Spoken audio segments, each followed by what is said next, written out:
How should people overcome possessiveness in a relationship? Possessiveness. I don't know why I said that weird. Possessiveness. Possessiveness? That's better. Yeah. Possessiveness. Potatoes. Boy, let me mash them, stick them in a stew. Okay. How should people overcome possessiveness in a relationship? I deserve it. Making fun of you.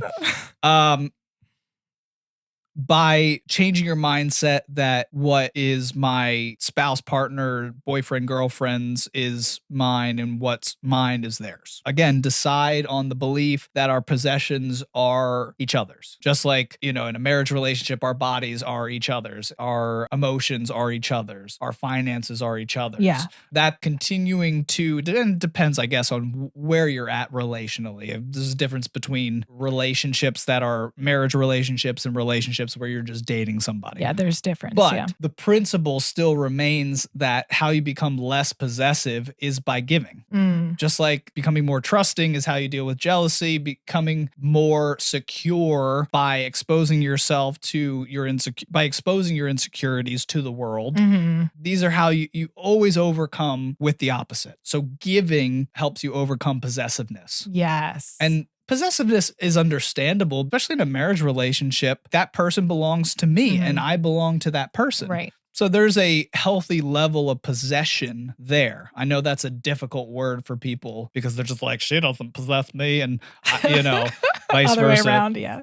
Whatever. You made that decision when you got married and it's healthy. It's healthy to be possessed by the other person because there is ownership there. There is care there. There is a security in that possession. I care for things that I possess. When I have a new thing that I've bought, I care for that because it's my possession. Yes. It's mine. I bought it, belongs to me. I want to take care of it, to make sure that it lasts, to make sure that it remains unscuffed up, to make sure that good things happen from it, to make sure that when people see that thing that I possess, they go, wow, that's great. It's the same thing in your relationship. You want to be able to care and for people to say, wow, your wife or your husband or your boyfriend or your girlfriend are just awesome. You're like, yeah, that's my possession. Yeah, yeah. That's beautiful, actually. Yeah. That's not weird. Sure, people can make it unhealthy and make a person a slave. Can you speak into that? Can you, for people who are watching, what can unhealthy possessiveness look like, especially in a girlfriend-boyfriend relationship when you...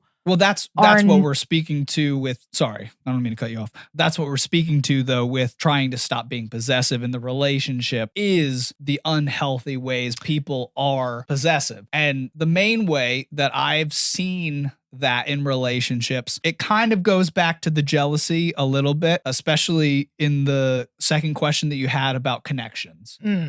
Possessive people don't want you to go out with your friends. They want you to stay with them. And I see that both with women and men. I see it in an unhealthy way with men who really isolate their wife or girlfriend from the world. And that usually is because of abuse happening in the relationship. So they feel the need to isolate to protect themselves from things, both criminally and just socially, where there might be some negative appearance. On the side of the girls that do it to guys, though, there's usually a possessiveness that's unhealthy in the form of probably insecurities, where you don't want them to go out. And I've heard this before, where I don't want my husband to go out and embarrass me. Oh, wow. Where like you possess somebody so much that your insecurities are projected on the person you're in a relationship with, and any action that they do that could promote one of your insecurities embarrasses you and makes you insecure through them. Yeah. And so sometimes you're protecting yourself and you're protecting your image through your relationship by them not going out and being silly with their guy friends, things of that nature. Yeah. So I've seen it in different ways, both sides of the gender gap. It's not the right term, but that's good. I never took notice of that. That's happens. It happens. Definitely happens. And you're saying that for those people who are kind of on the unhealthy side of being possessive, if they notice it and care to change it, hopefully, to make active changes in the way they view the possession of their spouse or those connections that they have with other people instead of being afraid of that, or maybe just seeing, why am I so afraid of them going out, or why do I feel insecure about them going out, addressing that first. And then if it's not a good reason, then decide I'm going to be happy for them when they go with their friends, or I'm going to celebrate whatever it is, so that you can start to make an active change in your mind. Is that what you're saying? Am I understanding you correctly? I think being able to discover why is going to be super helpful in determining what your next step is in terms of changing the way you act because of your current understanding of possession. This is a very funny term, possession, because it's just like, I feel like we're getting into The Exorcist or something. I know.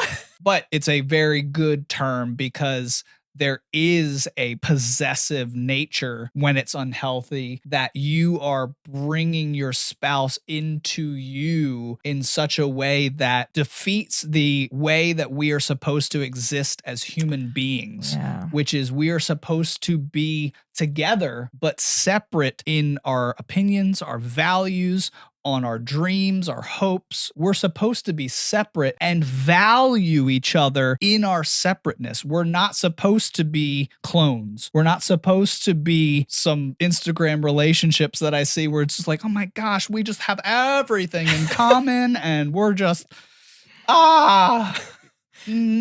That's not real. I'm not jealous of those relationships. Yeah. Because they don't value the separateness that we're supposed to exist in our relationships. That's the easy answer. I feel like you just said it. If you can practice valuing the individuality of your partner, you're going to start combating that possessiveness that you feel. Because you can be like, I value what you think. I value the things you like to do with your friends. And you celebrate who that person is. And that's going to cut against your desire to possess them and control them in that way. Yeah. That was a very long way to get to that simple answer.